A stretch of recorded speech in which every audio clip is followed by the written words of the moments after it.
For my grade swap deal today, I'm going to show you how making lemonade with water, lemon juice, and sugar is an application of the second law of thermodynamics. So the second law of thermodynamics states that in any energy transfer or transformation, the total entropy of an isolated system can never decrease over time, meaning that energy tends to disperse or spread out. So when I make lemonade, I take three relatively ordered separate components and I combine them into a uniform mixture so the entropy or measure of disorder increases. Now before I mix, the lemon juice is a separate component that is clustered together. The sugar here is in a solid state with a crystal lattice structure, and the water is separate from both. And when I mix them together,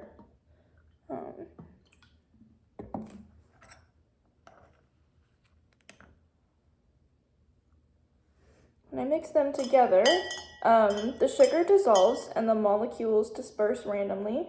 The lemon juice molecules spread evenly throughout the water, and everything becomes a more homogeneous mixture. Now this is a great example of the second law of thermodynamics because the spreading out and loss of structure correlates to an increase in entropy and aligns with the second law.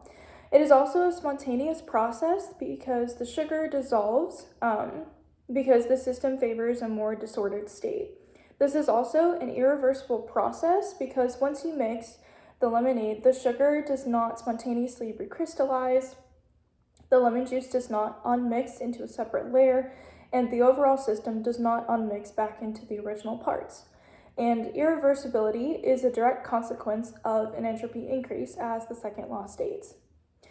The energy of the system also spreads out more evenly because each initial component has its own localized energy, and energy associated with motion and interactions with molecules becomes evenly distributed during the mixing process.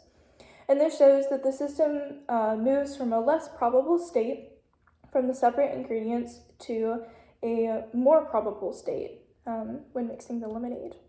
So this is how making lemonade from sugar, water, and lemon juice is a real-world application of the second law of thermodynamics.